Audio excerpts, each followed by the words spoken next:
Hello, magandang araw. Ang regular client natin ngayon ay si Mayora. Si Mayora lang sa kalam. Hi dyan, Mayora. Shoutout sa'yo.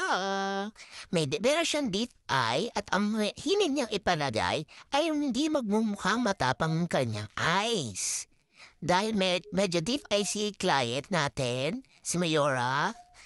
Yan. Ang nilagay natin sa kanya ay F-curl YY set.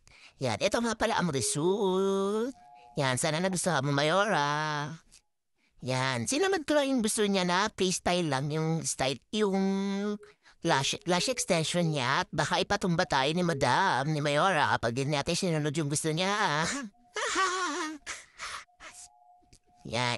Ito nga pala yung mga ginamit ko sa pag-iris extension sa kanya. Sa mga gusto mag-avail, lalagay ko sa caption. Click niyo lang yung link and magpupunta na kayo sa main shop. I-add niyo po ako sa Blow Up Mom page account at sa real account ko na Layosa Acosta Shermaine. Yan, maraming salamat po.